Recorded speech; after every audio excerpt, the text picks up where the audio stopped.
Bem com vocês? Eu sou a professora Andréia Martins, da disciplina de Fundamentos da Educação de Jovens e Adultos, e hoje nós vamos dar continuidade à nossa aula anterior, onde nós conversávamos sobre a história da educação de jovens e adultos no Brasil e no município de Floriano, né? Gente, hoje vocês estão percebendo que eu estou em um outro local, eu estou aqui no interior, vocês podem ouvir durante a nossa gravação, né, durante a nossa aula, barulho de grilo, barulho de cachorro, mas, né, o foco é aqui, eu falando, espero que o áudio esteja bom, tá bom? Vamos aqui, então, começando a nossa aula, vou colocar a nossa apresentação de hoje. E para a gente ir fazendo uma memória, né, do que nós estudamos até aqui, o que nós vimos no primeiro momento da nossa aula, né, na nossa segunda aula, que foi referente à educação escolar de jovens e adultos em Floriano, né, Piauí, o que querem alunos e professores. No primeiro momento, nós destacamos muito como tem sido a história da EJA no Brasil, né? Como que ela começa, como que ela foi se constituindo a partir da chegada dos jesuítas no Brasil, e aí nós fomos fazendo esse percurso histórico na nossa aula anterior, e hoje, então, nós vamos conversar um pouquinho sobre o que a LDB fala sobre a EJA, o que vem sendo um grande fenômeno, né, que a gente tem uma luta enorme para barrar, para tentar diminuir, que é a evasão escolar, e também aí nós entramos diretamente no município de Floriano e na pesquisa realizada. Gente, o que define a nossa Lei de Diretriz e Base da Educação Nacional sobre a EJA? Em dezembro de 1996, foi promulgada a Lei de Diretrizes e Base, que ela tem o número 9.394 de 96, que transforma a alfabetização de adultos em uma modalidade de ensino, assegurando o direito à matrícula no ensino fundamental como obrigatório para o Estado e direito subjetivo do cidadão, em seu artigo 37.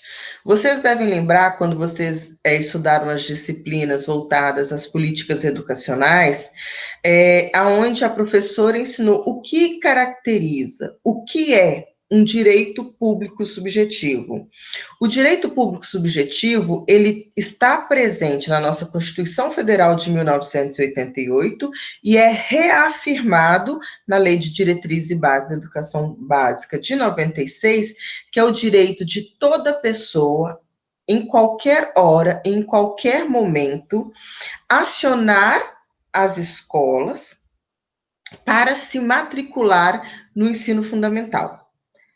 Tá? Isso é uma coisa muito forte. Então, uma pessoa não alfabetizada, uma pessoa que precisa de se matricular em qualquer ano do ensino fundamental, ela tem esse direito assegurado pela Constituição e pela LDB. Ele chama direito público subjetivo. É aquele direito que o cidadão pode acionar a qualquer hora e em qualquer lugar, e o Estado tem obrigação de atender. Né? Então, a EJA, como uma modalidade de ensino, ela, no seu artigo 37, que nós vamos ler agora, ela traz esse direito assegurado às pessoas não alfabetizadas, adolescentes, jovens, adultos e idosos. Artigo 37 da LDB. A educação de jovens e adultos será destinada àqueles que não tiveram acesso ou continuidade de estudos nos ensinos fundamental e médio, na idade própria, e constituirá instrumento para a educação e aprendizagem ao longo da vida. Os sistemas de ensino assegurarão gratuitamente aos jovens e aos adultos que não puderam efetuar os estudos na idade regular oportunidades educacionais apropriadas, consideradas as características do alunado, seus interesses, condições de vida e de trabalho, mediante a cursos e a exames. O poder público viabilizará e estimulará o acesso e a permanência do trabalhador na escola, mediante ações integradas e complementares entre si. A educação de jovens e adultos deverá articular-se preferencialmente com a educação profissional na forma do regulamento. Eu vou continuar lendo aqui o artigo 38 e depois a gente conversa um pouquinho, faz uma análise desses artigos. Os sistemas de ensino manterão cursos e exames supletivos que compreenderão a Base Nacional Comum do Currículo, habilitando ao prosseguimento de estudos em caráter regular.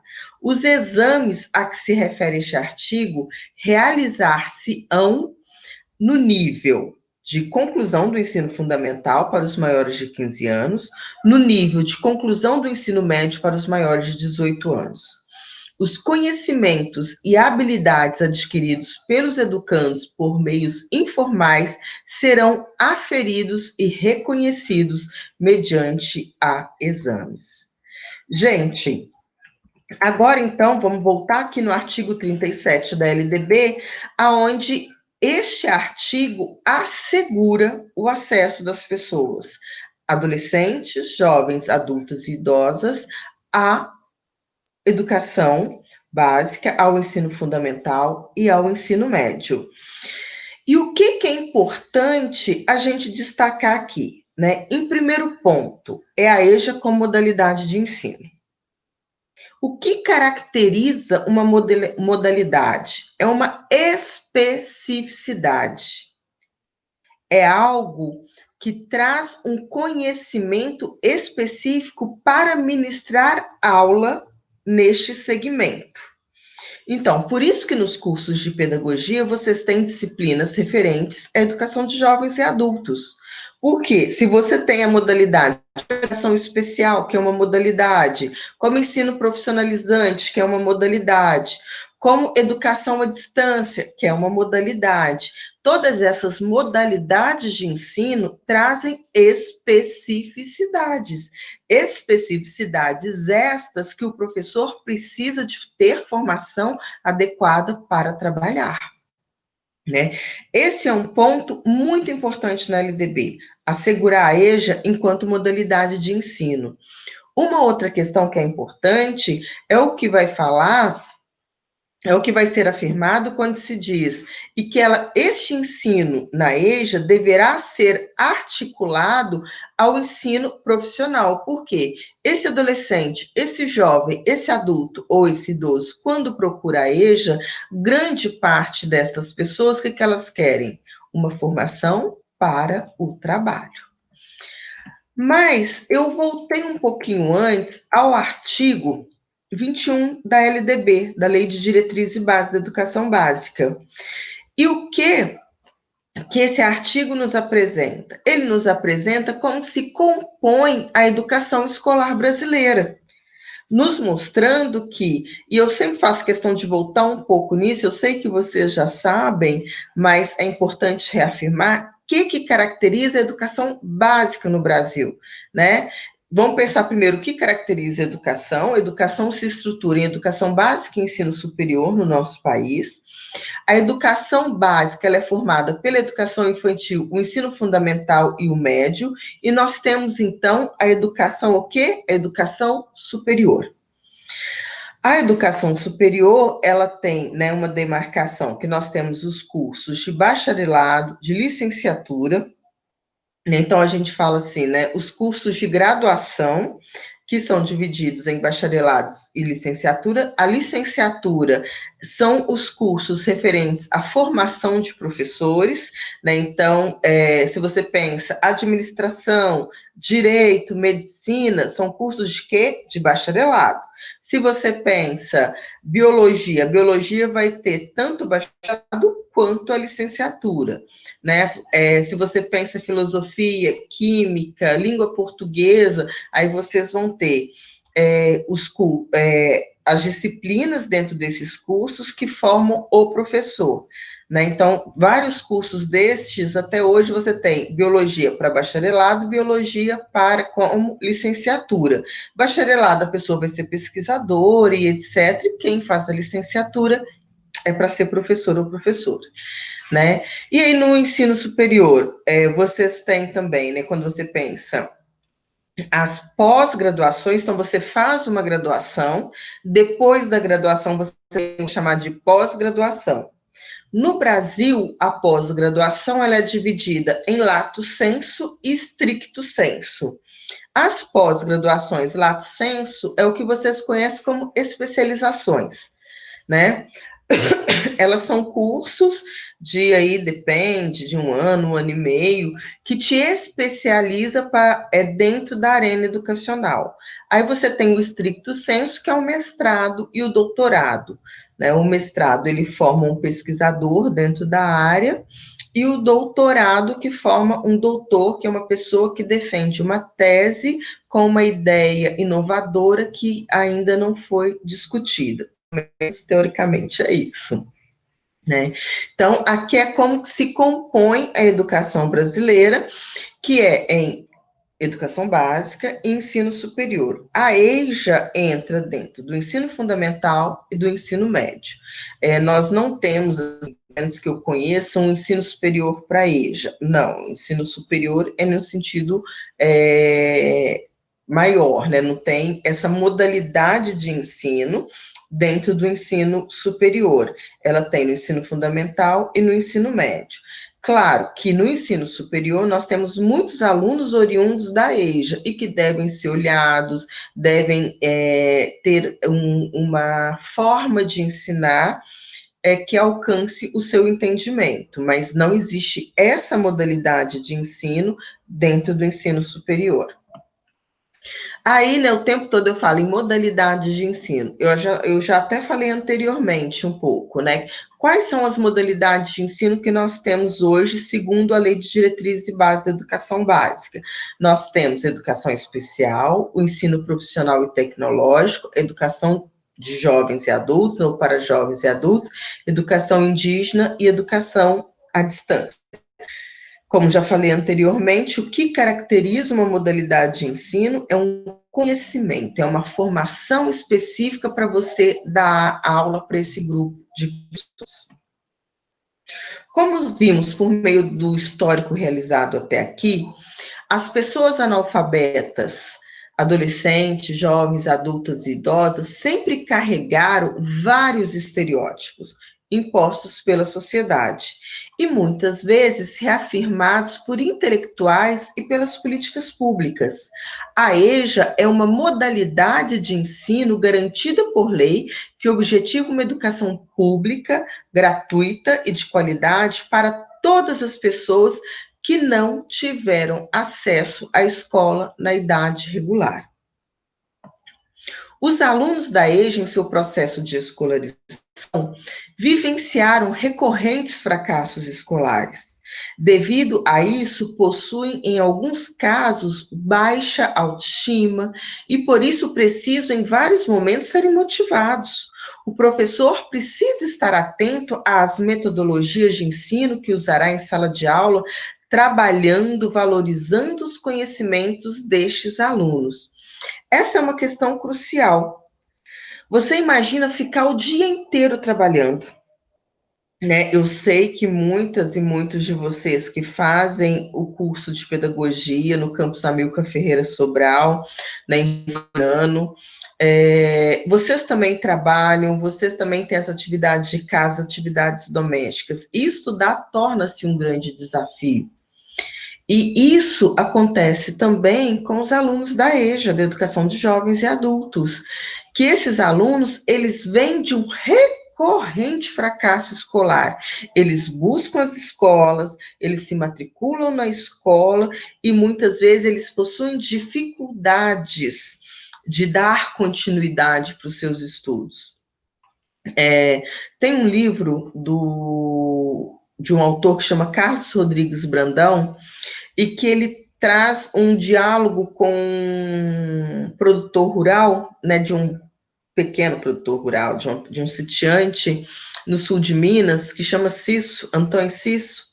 E nessa entrevista que esse grande sociólogo, grande antropólogo, professor aposentado da Unicamp, o Carlos Rodrigues Brandão,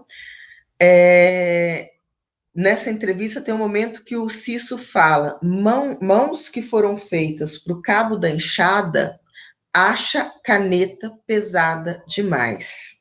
Então, mãos que foi feita para o cabo da enxada, acha a caneta muito pesada. O que significa isso?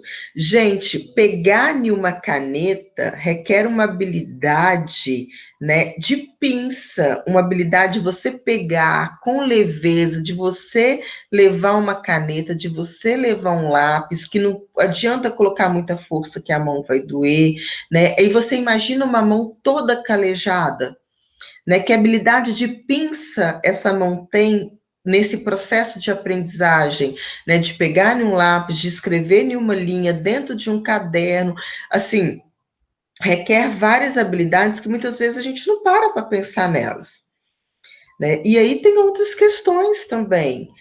Existe um conceito de um autor que chama Dominique Julliard, que ele fala sobre a cultura escolar. Você aprender a chegar na escola, como que você entra numa escola, como que você entra na sala, como você se senta.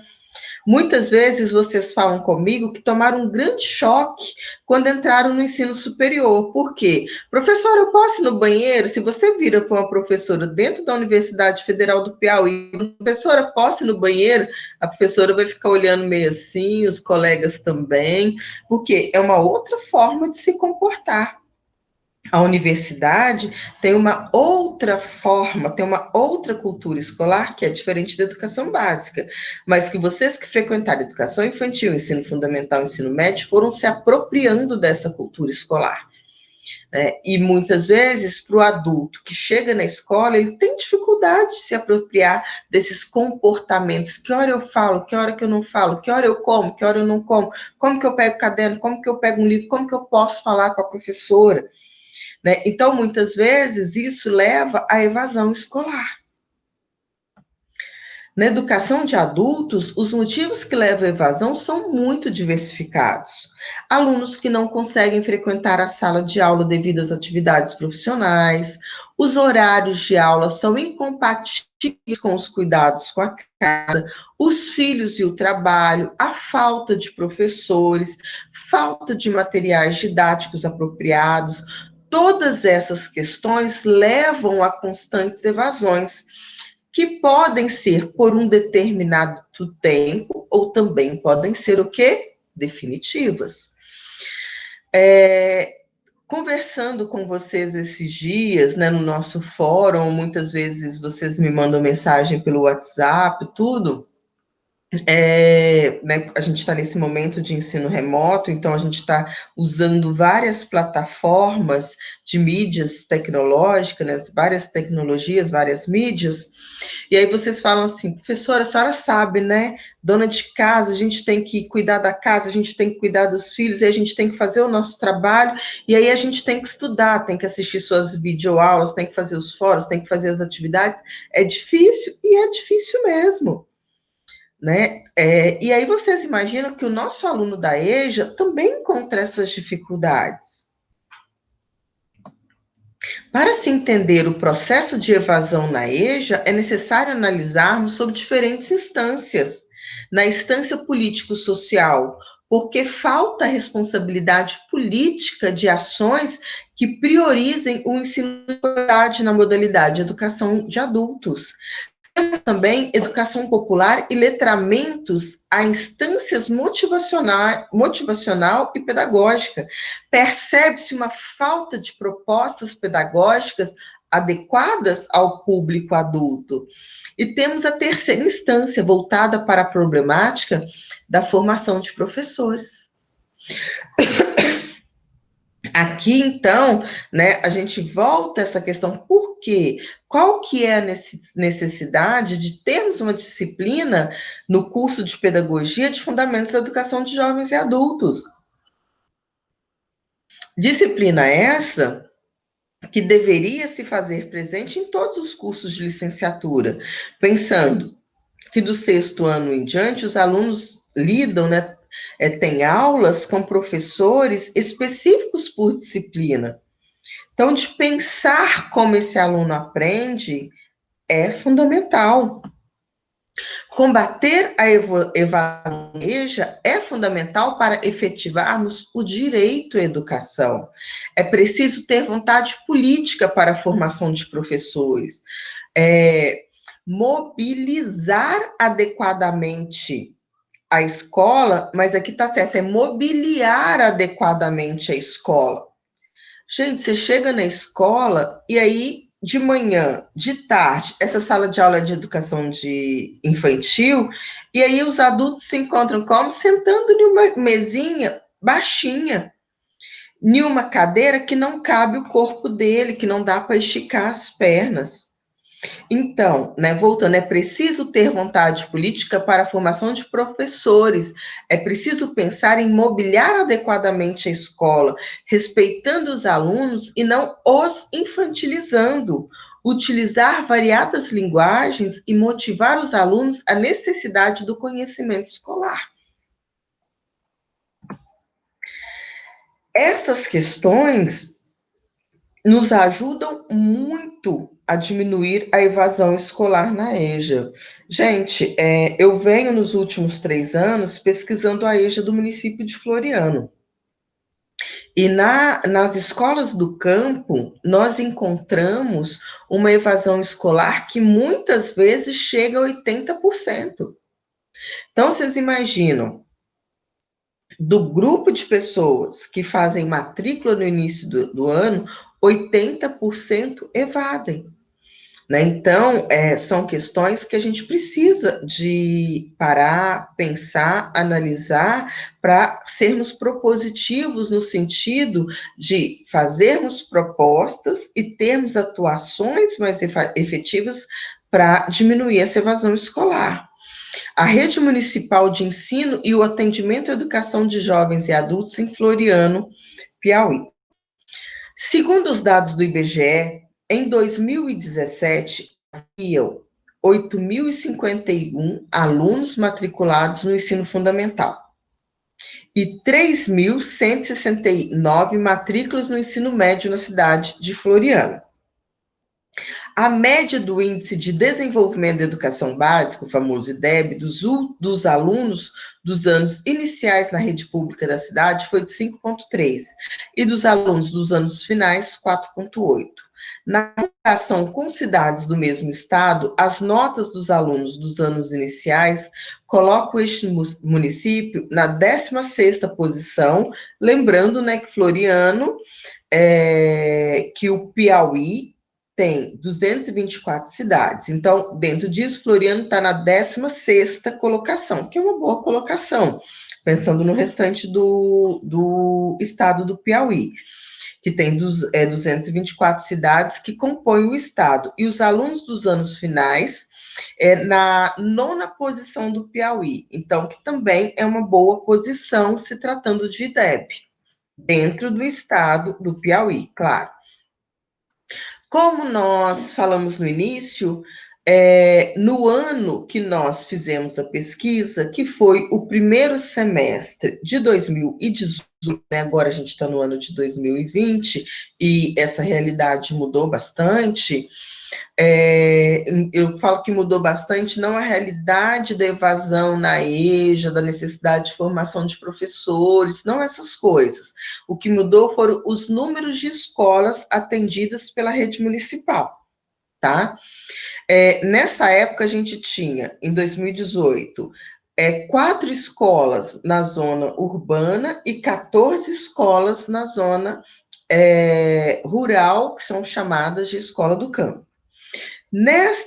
Neste texto que vocês estão lendo, né, que eu escrevi, nós apresentamos a pesquisa realizada na zona urbana, então, que foram nas escolas. Escola Municipal Antonieta Castro, a Escola Municipal José Francisco Dutra, a Escola Municipal Marcos dos Santos Parente e a Escola Municipal Raimundo Neiva.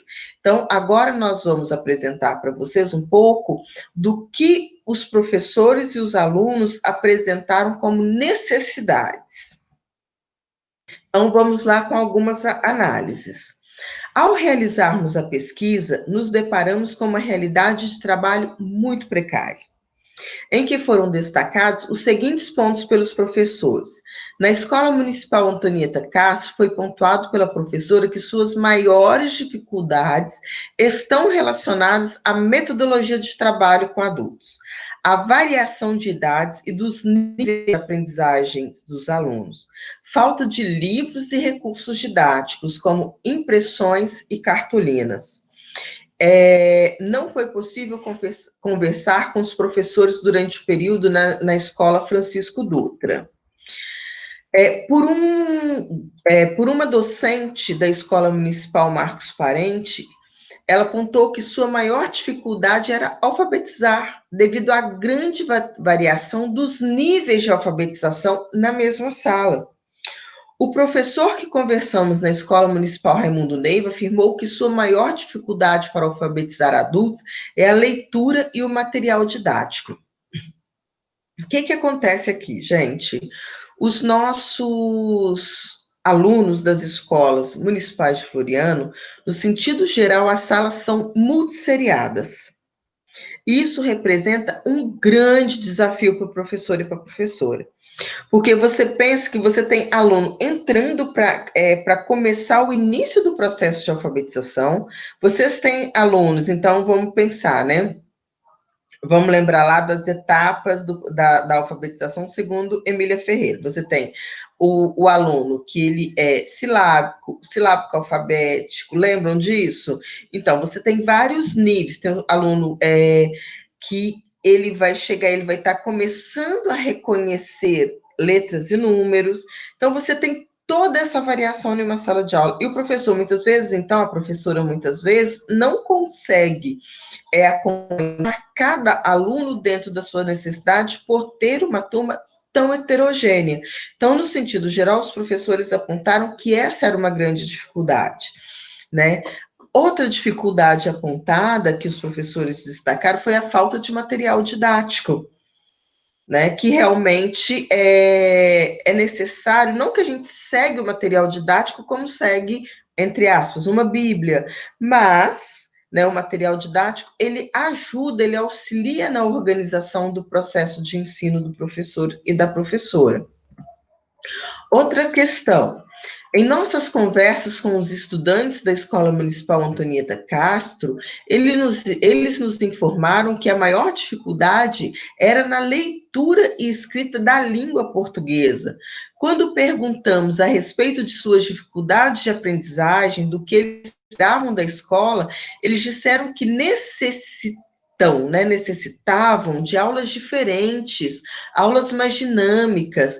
Ponderaram que os alunos que fazem parte da EJA, na sua maioria, são trabalhadores, que passam o dia trabalhando no setor privado ou no seu próprio lar, tendo que cuidar da casa e dos filhos. Devido a isso, à noite estão muito cansados, e a falta de dinâmica nas aulas acaba desmotivando. Então, você tem esse dia, você, né, muitas vezes tem filhos pequenos, então você organiza com quem que você vai deixar, e houveram também várias visitas às mães que levam os filhos, porque não tem com quem deixar, né? Então, vocês estão vendo todos os desafios que foram sendo encontrados, e que eu acho importante que isso veio nessas falas, são de professores e de alunos. Na Escola Municipal Marcos dos Santos Parente, foram relatadas pelos discentes suas dificuldades em aprender a ler e escrever, que não tinham tempo de estudar em casa. Essa é uma outra questão fundamental, gente. Vocês param e pensam no seu processo de aprendizagem. Adianta só ir na universidade, assistir a aula do professor e está resolvido? Não. Vocês precisam de ler o texto antes da aula. Vocês vão para a aula, vocês escutam, né, interagem com o professor, perguntam o que vocês não entenderam. Geralmente, os professores dão alguma atividade para vocês relerem o texto, escreverem sobre o entendimento de vocês, né? Então, assim, existe aí um processo de ensino para que tenha um aprofundamento, né? E a gente vai aos poucos aprendendo aquilo que está sendo ensinado. Os alunos da EJA é muito recorrente eles relatarem o quê? Eles não têm tempo para estudar, isso dificulta muito a aprendizagem deles. Então, o ir na escola, então chegar em casa, fazer o exercício que o professor passou, para que quando ele volte para a escola, fazer a correção, entender onde ele acertou e quais foram as dificuldades, é um processo fundamental. E o que é mais interessante é que muitas vezes você não percebe essa compreensão na criança, né? Não, eu tenho que fazer o dever de casa. Eu tenho um filho pequeno em casa, né? Que sempre foi um desafio a hora de fazer dever. E meu filho, que tem 9 anos, muitas vezes ele fala assim: para que existe dever de casa? É a coisa mais chata do mundo. Dever é de escola, eles não têm que mandar nada para casa. Mas por quê? Na escola tem uma etapa do processo de ensino que ela tem continuidade na vida do estudante, né? Então, os nossos próprios alunos da EJA, eles acreditam que precisam de aulas diferentes para aprender e estão na EJA porque têm necessidade de melhorar sua escolarização devido ao mercado de trabalho. Já na Escola Municipal Raimundo Neiva, os alunos reconhecem os esforços dos professores, mas pedem aulas mais dinâmicas, diferentes, como, por exemplo, aulas de informática. Gente, eu nunca esqueço, eu cheguei em Floripa em 2017, então em 2018 eu tinha um ano lá, conhecia muito pouco a cidade, não que eu conheça muito hoje, mas quando o grupo de pesquisadores foram para as escolas e me traziam as pesquisas e tudo, né, que era um grupo dos bolsistas, eles falaram assim: professor, tem um aluno que quer aprender a ler e escrever, para ele poder ir no banco, ele quer aprender a usar o caixa do banco, para que ele não passe mais a necessidade de sempre pedir a alguém, no dia que cai a aposentadoria, de ir lá sacar o dinheiro dele. E aí ele quer ter individualidade. Ele não quer que as pessoas saibam quanto ele ganha, como que foi, que dia que é, que pegue no dinheiro dele. Gente, é uma questão de autoestima. Eu poder receber meu salário, eu poder ir no banco, eu poder tirar um extrato, eu ver o que eu gastei, eu ver o que eu não gastei. Vocês estão percebendo isso?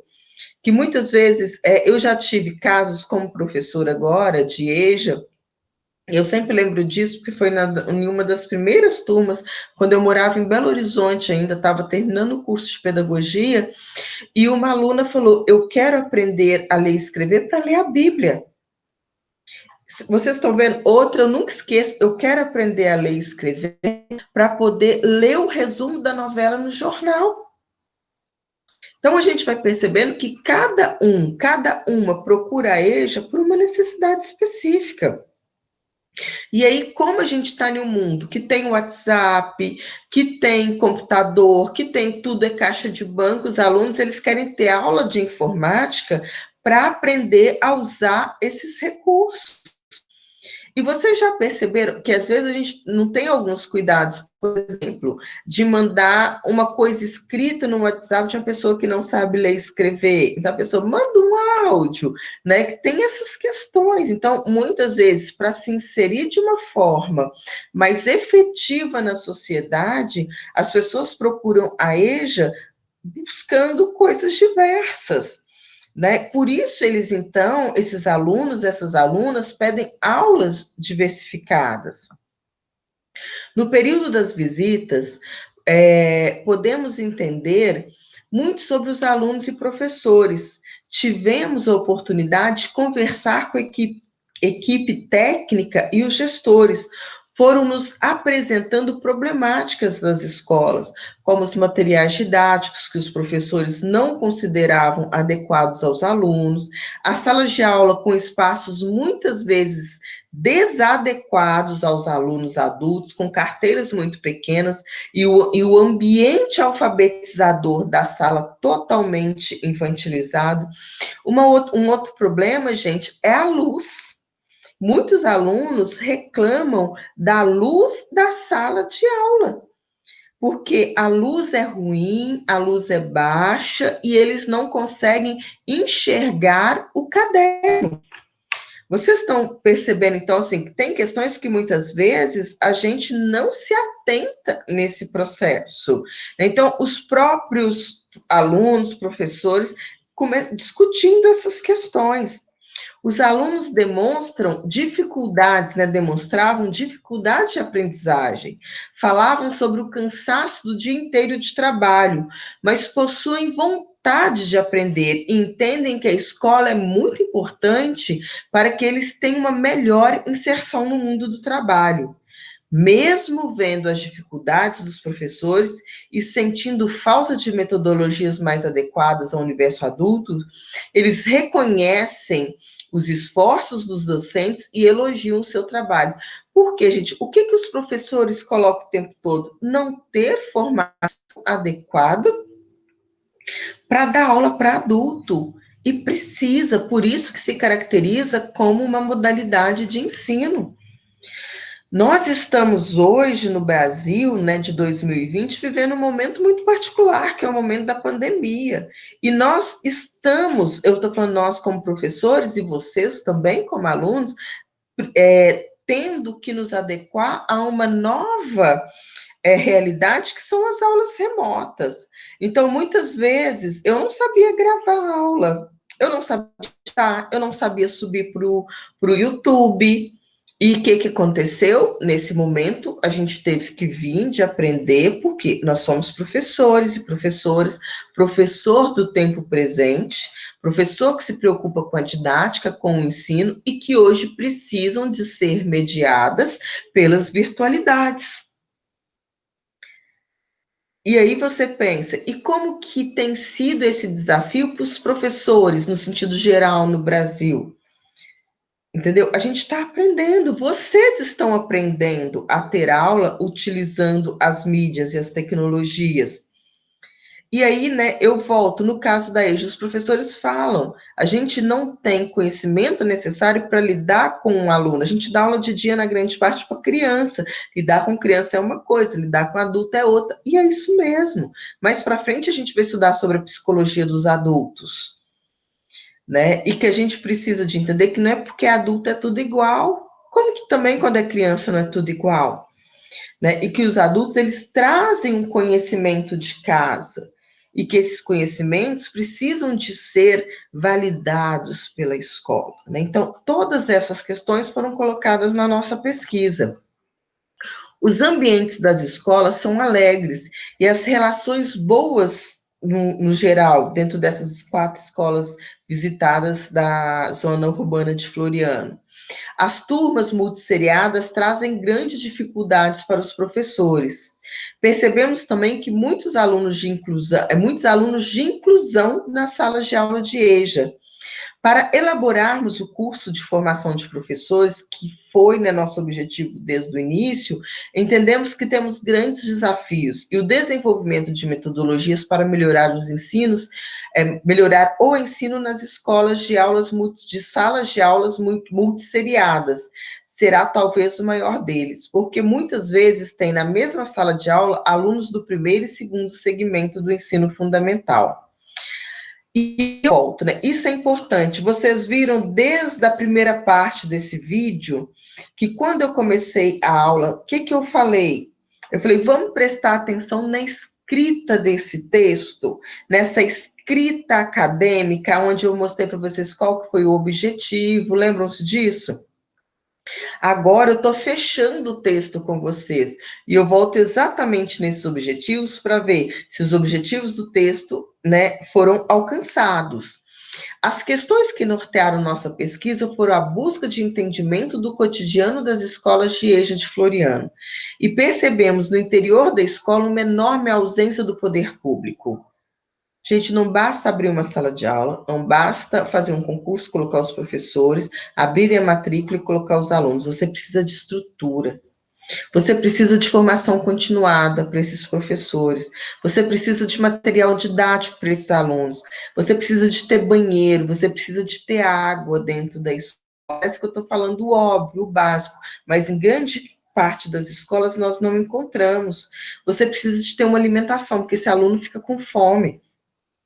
Então, nós encontramos uma enorme ausência do poder público e falta de compromisso das políticas públicas com a educação popular, muitas vezes não entendendo a EJA como uma modalidade de ensino que possui necessidades formativas específicas. Há um inegável esforço de toda a equipe escolar, porém, a falta de estrutura física das escolas impossibilita o desenvolvimento de um trabalho pedagógico eficaz. As relações estabelecidas no interior da escola são de parceria, nós percebemos isso ao longo da pesquisa em 2018, e enfrentamento da realidade, há um entendimento dos atores sociais sobre os limites pedagógicos e de formação que enfrentam os professores, apontando suas fragilidades, e a necessidade de proposição de metodologias que deixem as aulas mais atraentes. E os discentes entendem a importância da escola, porém afirmam que o cansaço cotidiano e a falta de uma escola mais atrativa, que faça com que eles realmente aprendam, levam à evasão. Gente, aqui vem então, né, as nossas referências bibliográficas. Vou interromper aqui a nossa apresentação, finalizar aqui a nossa apresentação para a gente, né, e então fechando esse texto. Gente, o que nós vimos, né? Teve a primeira parte do vídeo, hoje a gente está chegando à segunda parte do vídeo, desse texto que discute o que querem os professores e os alunos do município de Floriano em relação à educação de jovens e adultos. Nós percebemos ao longo dessas aulas, né, que os alunos, eles querem aulas mais dinâmicas, eles gostam da escola, eles admiram os esforços dos professores, eles querem uma escola que ensine eles a viver com mais qualidade de vida. E os professores, eles amam o que fazem, eles estão na escola e eles querem aprender a lidar com essa heterogeneidade que é o universo adolescente, jovem, adulto e idoso. E hoje, em um curso de pedagogia, né, no município de Floriano, que é o nosso, qual que é meu objetivo ao propor esse texto como primeiro texto de estudo no nosso curso de Fundamentos da Educação de Jovens e Adultos? É exatamente que vocês entendam qual que é a realidade do município que vocês estão inseridos. E que vocês possam mergulhar cada vez mais nessa disciplina, de entender o que é educação de jovens e adultos, para que possam ser melhores professores quando terminarem o curso e fizerem os concursos de vocês, tanto para a rede municipal ou para a rede estadual do município de Floriano. Então, aqui eu termino esse texto, né, que foi o nosso primeiro texto estudado. Espero que vocês tenham gostado, espero que vocês tenham aprendido um pouco mais sobre a educação de jovens e adultos no município de Floriano. Espero que vocês tenham entendido que a EJA é uma modalidade de ensino assegurada pela Lei de Diretrizes e Bases, em seu artigo 37. Quero que vocês também se lembrem que a educação de jovens e adultos está presente na história do Brasil desde a chegada dos jesuítas, que começaram o processo de educação escolarizada, e que ao longo do processo histórico, os adultos não alfabetizados não foram respeitados nos seus outros conhecimentos, né? Então, isso é uma coisa muito séria, que a gente precisa de perder o preconceito contra o analfabeto, né? Como já dizia Maria Clara de Pietro e a Galvão no livro Preconceito contra o Analfabeto. Então, eu vou terminando nossa aula por aqui, tá? Após assistir esse vídeo, vocês vão entrar na ferramenta Atividades e vão fazer uma atividade referente às questões discutidas. Um grande beijo, até a próxima aula. Na nossa próxima aula, a gente vai conhecer uma pessoa fantástica, né, conhecer um pouco mais, que você já conhece, ouviram falar, que é Paulo Freire. Então, a gente vai estudar um pouco sobre a vida dele e sobre o famoso método Paulo Freire. Até breve, gente. Tchauzinho.